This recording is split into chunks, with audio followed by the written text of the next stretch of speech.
Hello दोस्तों, एक बार फिर से स्वागत है आपका मेरे यूट्यूब चैनल आरएस नोट्स पर। और आशा करता हूं दोस्तों आप सब स्वस्थ होंगे, मस्त होंगे। दोस्तों, रीट सीरीज सॉल्यूशन, रीट की जो तैयारी कर रहे हैं उनके लिए हम हर रोज़ एक नई वीडियो लेके आ रहे हैं। हर रोज़ दोस्तों अलग विषय होता है और अलग टॉपिक होता है। दोस्तों, आज का हमारा विषय है पर्यावरण अध्ययन और आज का टॉपिक होगा हमारा सार्वजनिक स्थल। दोस्तों, सार्वजनिक स्थल एक ऐसा टॉपिक है जिससे 3 या 4 क्वेश्चंस बार बार पूछे जाते हैं। दोस्तों, ये वीडियो जो है लेवल 1 और लेवल 2 दोनों के लिए होगी। इससे बाहर कोई भी क्वेश्चन नहीं आएगा। दोस्तों, आप इस वीडियो को बस अंत तक देख लीजिएगा, आपके सार्वजनिक स्थल जो टॉपिक है उससे नंबर नहीं कटेंगे। और उससे पहले आरएस नोट चैनल को सब्सक्राइब जरूर कर लीजिएगा दोस्तों, ताकि ये आने वाली वीडियो की नोटिफिकेशन आपको सबसे पहले मिल सके। तो आइए दोस्तों शुरू करें।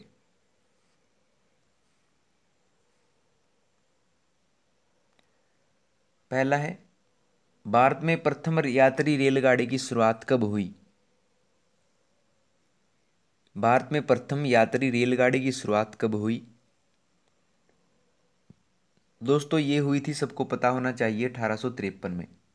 ऑप्शन तीसरा है इसका एग्जैक्ट आंसर। दोस्तों, दो क्वेश्चन है, रीट लेवल 1 एग्जाम 2018 में पूछा गया था दोस्तों, इसलिए ये क्वेश्चन जो है एग्जाम की दृष्टि से बहुत ही महत्वपूर्ण है। व्याख्या देखिए, यह रेलगाड़ी गवर्नर जनरल लॉर्ड डलहौजी के काल में बोरी बंदर यानी बॉम्बे से थाने तक 16 अप्रैल 1853 को चलाई गई। ठीक है दोस्तों, तो इसका एग्जैक्ट आंसर हो जाएगा ऑप्शन तीसरा दोस्तों। ठीक है, चलते हैं अगले क्वेश्चन पर। राजस्थान में सबसे अधिक लंबाई वाला राष्ट्रीय राजमार्ग कौन सा है? राजस्थान में सबसे अधिक लंबाई वाला राष्ट्रीय राजमार्ग दोस्तों कौन सा है? तो ये है NH11। NH11 जो है वो राजस्थान में सबसे अधिक लंबाई वाला राष्ट्रीय राजमार्ग है दोस्तों। ऑप्शन पहला इसका एग्जैक्ट आंसर है। व्याख्या देखिए, NH11 जो है म्याजलार जैसलमेर से रेवाड़ी हरियाणा तक है। राजस्थान में इसकी लंबाई 759.6 किलोमीटर है, जो सर्वाधिक है दोस्तों। ठीक है, तो इसका एग्जैक्ट आंसर क्या हो जाएगा? NH11 दोस्तों। अगला देखिए, देश का सबसे लंबा राष्ट्रीय राजमार्ग कौन सा है? देश का सबसे लंबा राष्ट्रीय राजमार्ग दोस्तों कौन सा है? NH44, NH48, NH27 या NH52? तो देश का सबसे लंबा राष्ट्रीय राजमार्ग है दोस्तों आपका NH27। ठीक है दोस्तों, व्याख्या देखिए, NH27 जो है पोरबंदर गुजरात से लेकर सिलचर असम तक 4112.6 किलोमीटर लंबा है। यह पूर्वी पश्चिमी कॉरिडोर का हिस्सा है। दूसरे स्थान पर NH44 श्रीनगर कश्मीर से लेकर कन्याकुमारी तक, जो 3717 किलोमीटर दोस्तों लंबा है। तो सबसे पहला जो सबसे लंबा है राष्ट्रीय राजमार्ग वो आपका NH27 दोस्तों। ठीक है, ऑप्शन तीसरा इसका एग्जैक्ट आंसर है। अगला देखिए, राजस्थान में किस नेशनल हाईवे की लंबाई न्यूनतम है? राजस्थान में किस नेशनल हाईवे की लंबाई जो है न्यूनतम है? सबसे कम किस नेशनल हाईवे की लंबाई है दोस्तों? तो सबसे ज़्यादा किसकी थी? ये थी NH27 की, और सबसे कम है दोस्तों NH919 की। दो क्वेश्चन है दोस्तों, मोस्ट इंपॉर्टेंट है। व्याख्या देखिए, NH919 अलवर जिले से निकलता है, जो राजस्थान में केवल 5 किलोमीटर लंबा है। NH919 जो है अलवर जिले से निकलता है, जो राजस्थान में केवल 5 किलोमीटर लंबा है दोस्तों, याद रखिएगा। ठीक है, अगला देखिए, उत्तर पश्चिम रेलवे का मुख्यालय कहाँ पर स्थित है? जो उत्तर पश्चिमी रेलवे है दोस्तों, उसका मुख्यालय कहाँ पर स्थित है?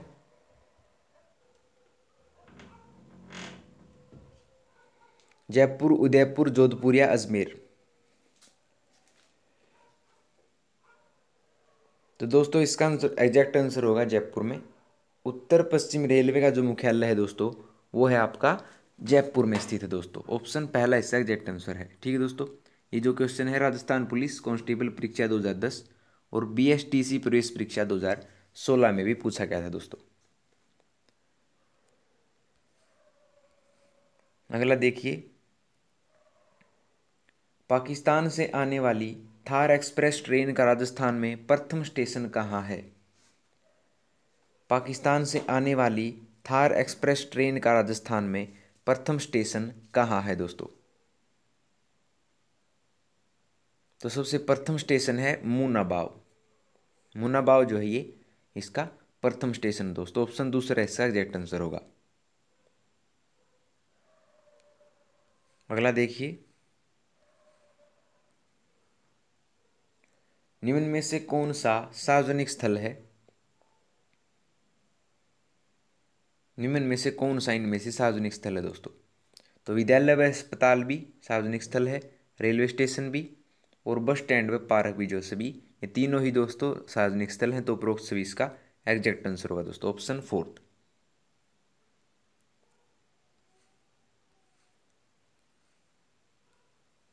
अगला है, हमारे देश में विद्यालयों का संचालन किया जाता है। हमारे देश में विद्यालयों का संचालन किसके द्वारा किया जाता है दोस्तों?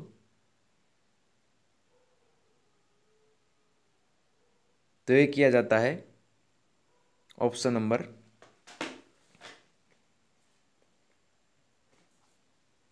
सरकार द्वारा भी किया जाता है दोस्तों, निजी व्यक्तियों व संस्थाओं द्वारा भी और स्थानीय निकायों द्वारा, तीनों द्वारा दोस्तों ये संचालन किया जाता है दोस्तों। तो उपरोक्त सभी द्वारा इसका एग्जैक्ट आंसर दोस्तों हो जाएगा, याद रखिएगा। अगला देखिए दोस्तों, हर एक क्वेश्चन महत्वपूर्ण दोस्तों, एक भी क्वेश्चन मिस ना कीजिएगा। अगला, कक्षा 1 से 5 तक की शिक्षा प्रदान करने वाले विद्यालय किस श्रेणी में आते हैं?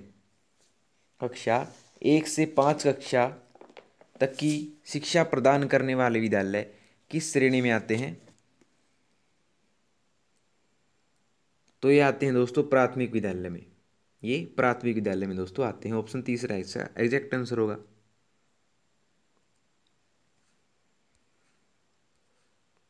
अगला देखिए, एक अच्छे विद्यालय के लिए आवश्यक तत्व कौन सा है? एक अच्छे विद्यालय के लिए आवश्यक तत्व कौन सा है दोस्तों? तो ये होगा आपका योग्य एवं कर्तव्यनिष्ठ शिक्षक होने चाहिए, एवं बालकों की शिक्षा एवं शिक्षणेतर गतिविधियों पर पूर्ण ध्यान देना चाहिए दोस्तों।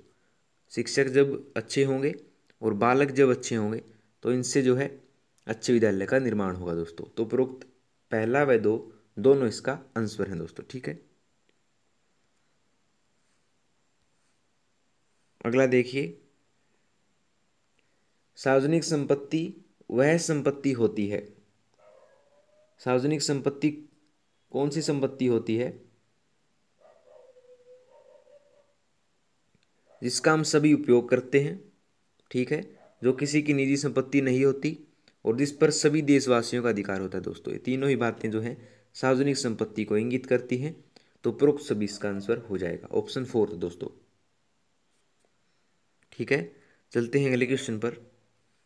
हर क्वेश्चन महत्वपूर्ण है दोस्तों। वह स्थल जहां बीमार व्यक्तियों की चिकित्सा एवं देखभाल की जाती है कहलाता है। वह स्थल कौन सा है जहां बीमार व्यक्तियों की चिकित्सा एवं देखभाल की जाती है? क्या वो चिकित्सालय है, रोगी खाना है, अनाथालय है, वृद्धाश्रम है? दोस्तों वृद्धाश्रम में जो है बुजुर्गों की सेवा की जाती है, अनाथालय में जो अनाथ हैं उनकी सेवा की जाती है, रोगी खाने में जो है वो रोगी जो होते हैं उनकी सेवा की जाती है। लेकिन जो बीमार व्यक्ति होते हैं उनकी चिकित्सा एवं देखभाल की जाती है चिकित्सालय में, अस्पताल में जो है। इसका एग्जैक्ट आंसर होगा दोस्तों, ऑप्शन पहला। अगला देखिए,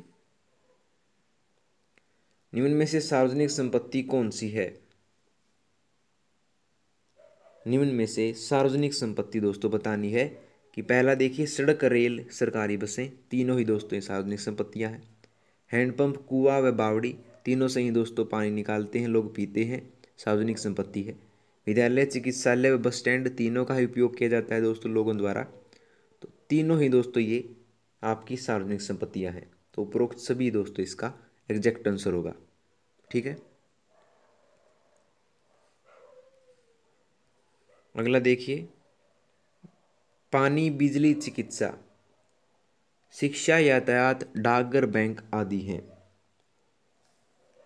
पानी, बिजली, चिकित्सा, शिक्षा, यातायात, डाकघर, बैंक आदि हैं। तो क्या है? सार्वजनिक संपत्ति है, निजी सेवाएं हैं, निजी संपत्ति है, उपरोक्त में से कोई नहीं। तो ये है दोस्तों सार्वजनिक संपत्तियां, पानी, बिजली, चिकित्सा, शिक्षा, यातायात, डाकघर, बैंक आदि आपकी सार्वजनिक संपत्तियां हैं दोस्तों। ऑप्शन पहला।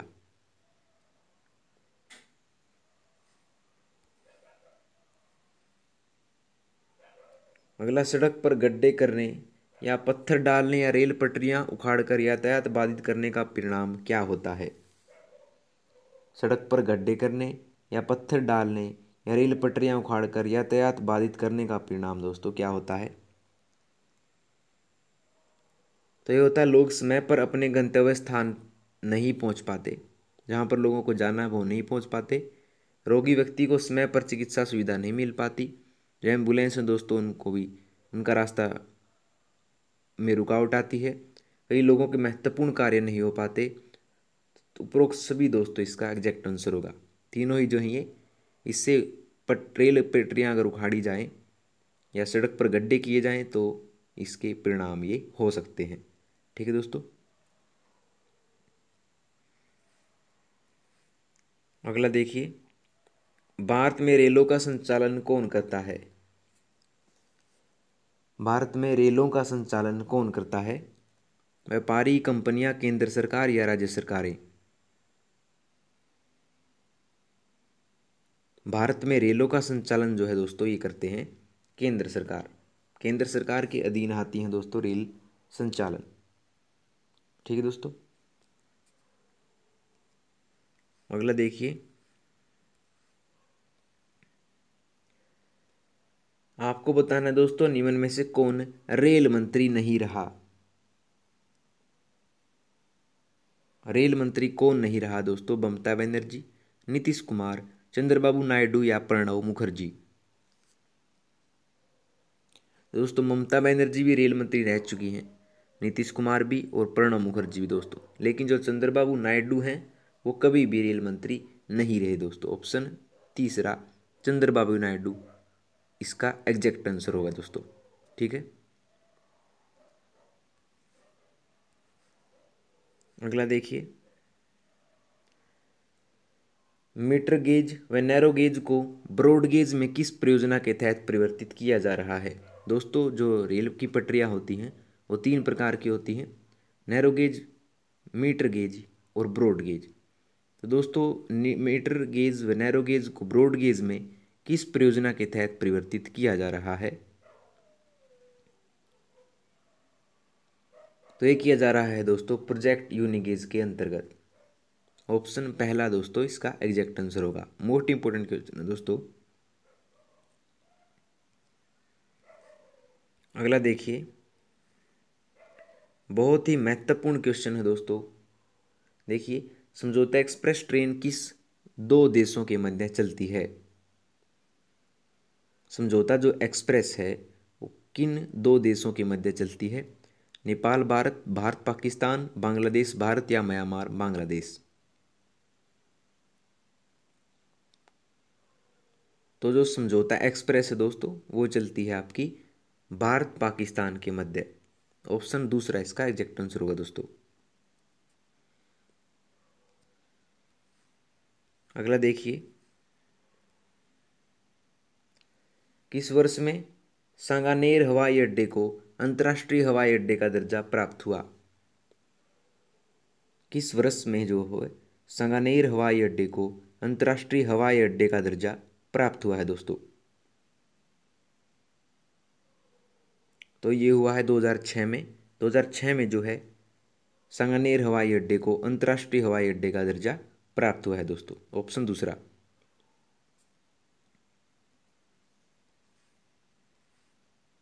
अगला देखिए,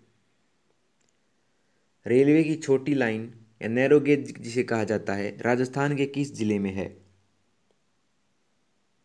रेलवे की छोटी लाइन राजस्थान के किस जिले में है दोस्तों? ये राजस्थान पुलिस कांस्टेबल परीक्षा 2007 में भी पूछा गया क्वेश्चन है दोस्तों, इसलिए एग्जाम की दृष्टि से मोस्ट इंपॉर्टेंट है। तो ये है धौलपुर में। रेलवे की छोटी लाइन जो है राजस्थान के धौलपुर जिले में है दोस्तों, ऑप्शन दूसरा।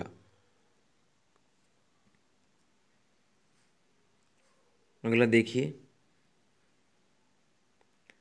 31/3/2019 तक राजस्थान में प्रति 100 वर्ग किलोमीटर क्षेत्रफल पर सड़क की लंबाई कितनी है?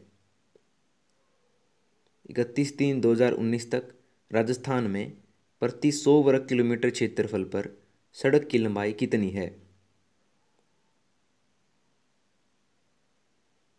तो ये है दोस्तों 77.21 किलोमीटर, ऑप्शन दूसरा दोस्तों।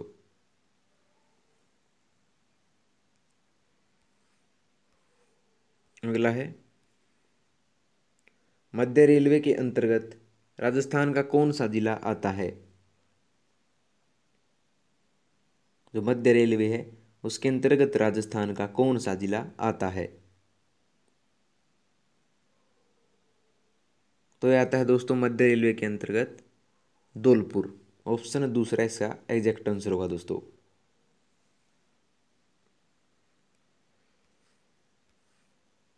अगला देखिए, राजस्थान का अधिकांश रेल मार्ग किस रेलवे क्षेत्र के प्रशासनिक नियंत्रण में है? राजस्थान का जो अधिकांश रेल मार्ग है वो किस रेलवे क्षेत्र के प्रशासनिक नियंत्रण में है?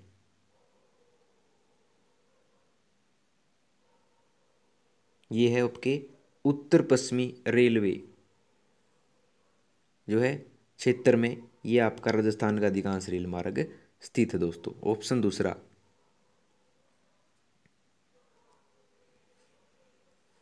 अगला देखिए, निम्न में से कौन सा जिला दिल्ली अहमदाबाद रेल मार्ग पर स्थित है?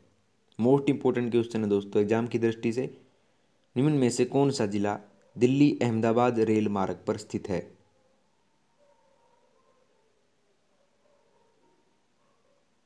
तो ये है दोस्तों अजमेर। अजमेर जो है आपका दिल्ली अहमदाबाद रेल मार्ग पर स्थित है दोस्तों, ऑप्शन तीसरा।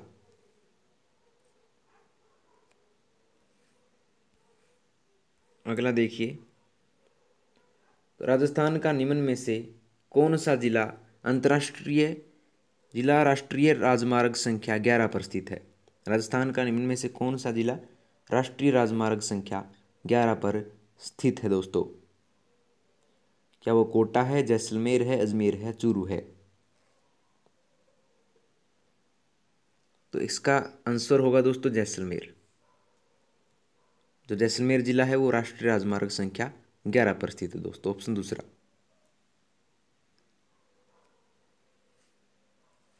अगला देखिए, राज्य में किस स्थान पर हवाई अड्डा नहीं है? मोस्ट इंपोर्टेंट क्वेश्चन दोस्तों, राज्य में किस स्थान पर जो है हवाई अड्डा नहीं है? बीएसटीसी प्रवेश परीक्षा 2011 में एक एग्जाम में आया हुआ था दोस्तों। तो ये नहीं है झुंझुनू में। झुंझुनू में जो है हवाई अड्डा नहीं है दोस्तों, ऑप्शन पहला। अगला है, राज्य का पहला 6 लेन एक्सप्रेस हाईवे कहाँ है? दोस्तों ये क्वेश्चन जो है बीएसटीसी प्रवेश परीक्षा 2011 में भी पूछा गया था। तो राज्य का पहला 6 लेन एक्सप्रेस हाईवे है दोस्तों जयपुर किशनगढ़। जयपुर किशनगढ़ का जो मार्ग है दोस्तों वो 6 लेन का है। ठीक है दोस्तों, ऑप्शन पहला इसका एग्जैक्ट आंसर होगा।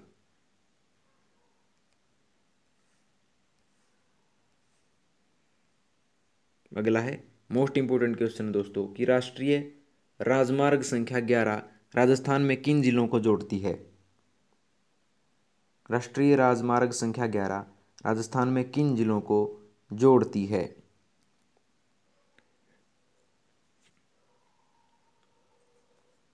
तो जोड़ती है दोस्तों जैसलमेर झुंझुनू को। ऑप्शन दूसरा। व्याख्या देखिए, राजमार्ग जैसलमेर के निकट NH-68 से प्रारंभ होकर पोखरण, बीकानेर, श्री डूंगरगढ़, रतनगढ़, फतेहपुर, झुंझुनू, चिड़ावा तक NH-35 तक विस्तृत है। ये राजस्थान का सबसे लंबा राष्ट्रीय राजमार्ग है दोस्तों। ठीक है, तो ऑप्शन दूसरा इसका एग्जैक्ट आंसर हो जाएगा दोस्तों, जैसलमेर झुंझुनू।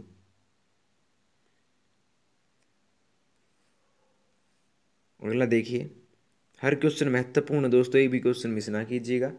इस वीडियो से जो है आपका ये टॉपिक बिल्कुल क्लियर हो जाएगा, इससे बाहर कोई क्वेश्चन नहीं आएगा। नया राष्ट्रीय राजमार्ग 168 राजस्थान को किस राज्य से जोड़ता है? जो नया राष्ट्रीय राजमार्ग बनाया गया है नंबर 168 राजस्थान को किस राज्य से जोड़ता है? तो ये जोड़ता है दोस्तों गुजरात को। ऑप्शन तीसरा इसका एग्जैक्ट आंसर होगा दोस्तों।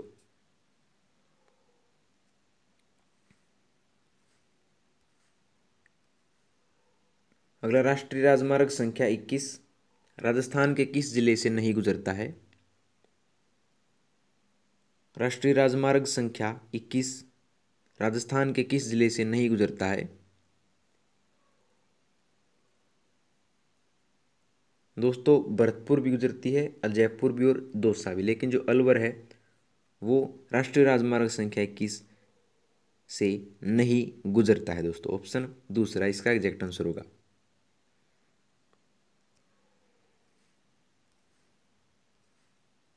अगला है, चित्तौड़गढ़, प्रतापगढ़ व बांसवाड़ा से गुजरने वाला राष्ट्रीय राजमार्ग कौन सा है? चित्तौड़गढ़, प्रतापगढ़ व बांसवाड़ा से गुजरने वाला राष्ट्रीय राजमार्ग कौन सा है? तो ये दोस्तों NH-56 चित्तौड़गढ़, प्रतापगढ़ व बांसवाड़ा से गुजरने वाला राष्ट्रीय राजमार्ग दोस्तों आपका NH-56 दोस्तों। ऑप्शन दूसरा।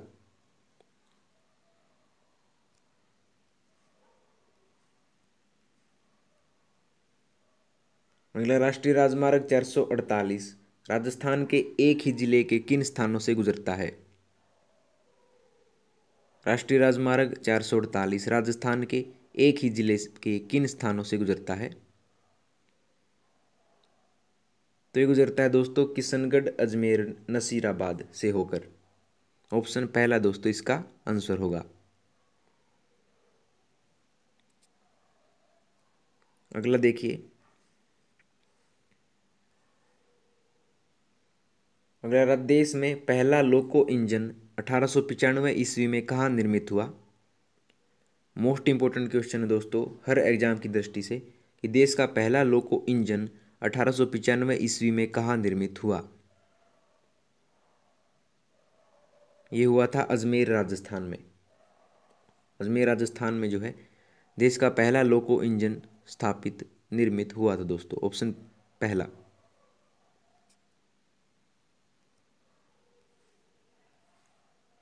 अगला देखिए,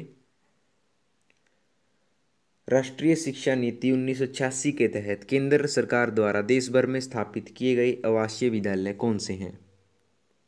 राष्ट्रीय शिक्षा नीति जो 1986 है उसके तहत केंद्र सरकार द्वारा देश भर में स्थापित किए गए आवासीय विद्यालय हैं, ये हैं दोस्तों JNU जिसे कहा जाता है, जवाहर नवोदय विद्यालय, जवाहर नवोदय विद्यालय जिसे कहा जाता है दोस्तों, JNV। ठीक है दोस्तों, ऑप्शन दूसरा।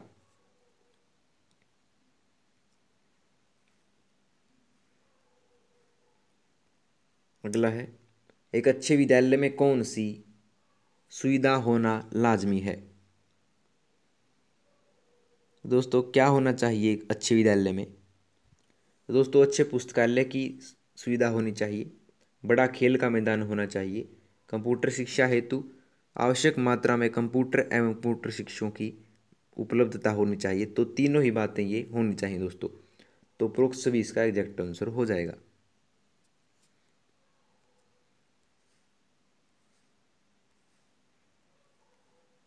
अगला है, निम्न में से किस स्वामित्व के विद्यालय देश में संचालित हैं? दोस्तों हमारे देश में जो है सरकारी भी विद्यालय हैं, निजी तौर पर भी विद्यालय हैं और स्थानीय निकाय के भी विद्यालय हैं दोस्तों। तो उपरोक्त सभी प्रकार के विद्यालय संचालित हैं। ऑप्शन 4 दोस्तों।